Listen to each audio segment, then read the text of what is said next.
September 19, 1944. The fog over Lorraine rolled thick and low, a damp shroud clinging to the ruined fields around Aricourt. In that chill silence, the German 111th Panzer Brigade advanced with the confidence of veterans. Their Panther WWII-TALES tanks, 45 tons of angled steel armed with 75mm high-velocity guns, had long been the terror of Allied armor. Since Normandy, the silhouette of a Panther's barrel had been enough to send American crews scrambling for cover. Here in eastern France, the expectation was the same. Another quick strike, another retreat reversed, another lesson in why the Panzers still ruled the European battlefield. But the mist hid something new. At first it was a blur in the grass, low and fast, too small to be a tank and too quick to be a truck. A German gunner swung his turret, trying to catch the Phantom through a periscope glazed with dew, but the target was already gone. What had flashed through the fog was not a scout car or half-track.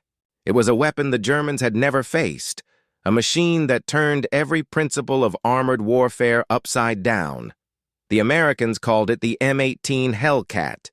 Sleek, open-topped, and impossibly fast, it moved across open ground at 55 miles per hour, nearly twice the Panther's best.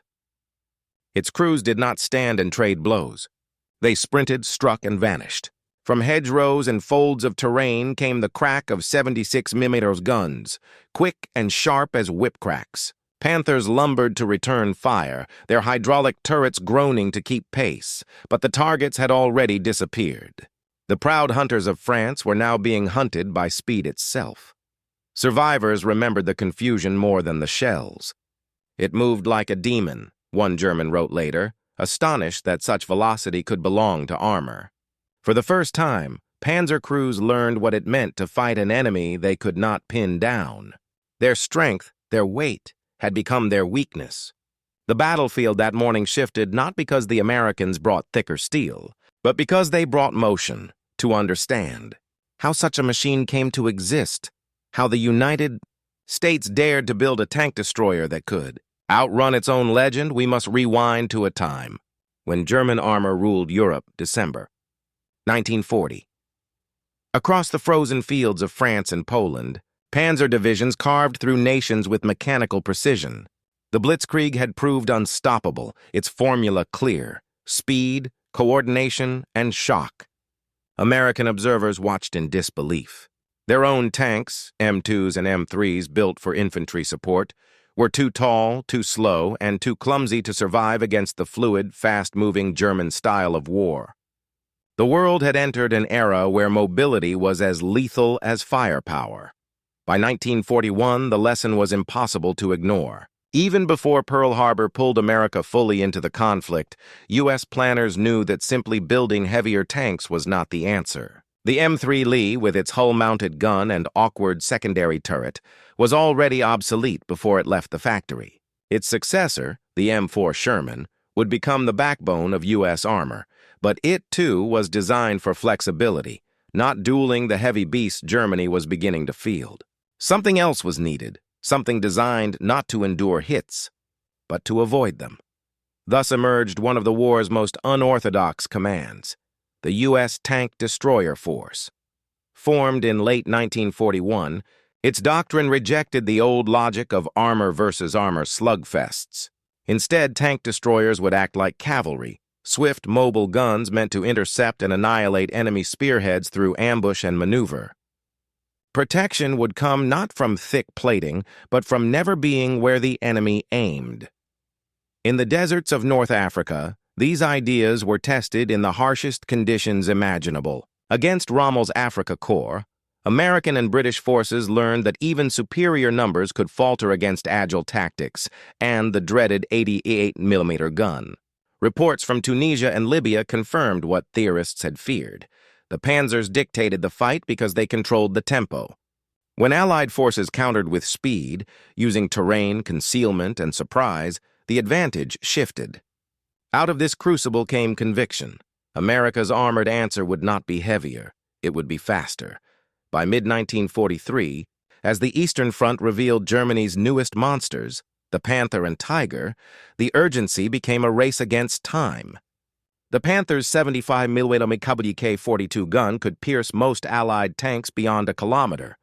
The Tiger's 88mm could do so at nearly twice that range. Matching them plate for plate would have required building slow, unwieldy machines that violated the very mobility the Americans sought. The Tank Destroyer Command therefore doubled down on its radical idea. Create a vehicle so light and fast, it could strike where even a Tiger could not turn quickly enough to respond. The weapon chosen for this philosophy was the 76mm M1 gun, derived from field artillery, adapted for a turreted mount. It could not punch through a Tiger's frontal armor at long range, but a well-placed shot to the flank could do the job. The doctrine was clear. Tank destroyers were not to meet Panzers head-on. They were to stalk them, using velocity as camouflage and maneuver as armor. In American factories, that doctrine translated into engineering. While Germany obsessed over perfection, machines of exquisite complexity but crippling scarcity, the United States sought efficiency. The Army didn't need indestructible tanks. It needed thousands of reliable, fast ones. Each would be cheap enough to produce in numbers that overwhelmed precision with pragmatism. By the summer of 1942, engineers at Buick's Motor Division had turned theory into metal. Their creation looked fragile beside the German giants, but it embodied a ruthless logic, survival through speed. Officially named the 76mm gun motor carriage M18, it soon earned a nickname that fit its nature, the Hellcat. At its heart roared the Continental R975 engine, a 9-cylinder air-cooled radial adapted from aircraft. Delivering 400 horsepower to a light chassis and advanced suspension, it gave the Hellcat agility unseen in armored warfare. In tests at Aberdeen Proving Ground, it reached 55 miles per hour on paved roads, nearly double the Panther's best, and more than twice the lumbering Tigers, even off-road. The Hellcat danced through mud and brush where heavier machines bogged down, but such velocity came at a price. Armor was sacrificed in layers. The frontal plate measured just 25 millimeters, the sides as little as 12. The turret was open to the sky, leaving crews exposed to shrapnel and airbursts. Against a direct hit, a Hellcat's best defense was not endurance, but absence. Hit first, move faster, vanish. Its crew survived by instinct and reflex, not armor thickness. The sting of the Hellcat came from its 76mm M1A2 gun, firing armor-piercing shells at 792 meters per second. Against Panzer foes, it was deadly beyond 1,000 meters. Against Panthers, it was lethal only from the sides. Yet that was enough. Trained to exploit every fold of terrain, Hellcat crews turned these limitations into doctrine. They would never fight the German way. They would fight the American way, fast, flexible, and precise. When the fog of Aricourt settled that September morning, those ideas were no longer theory. They were steel, smoke, and motion. The Panthers fired blind into the mist, while the Hellcats vanished and reappeared like ghosts. The Germans had built tanks to dominate battlefields. The Americans had built machines to outrun them. In the end, the difference decided the day. The Battle of Aricourt did not just mark a tactical victory. It marked the moment when speed, not armor, defined the future of armored warfare.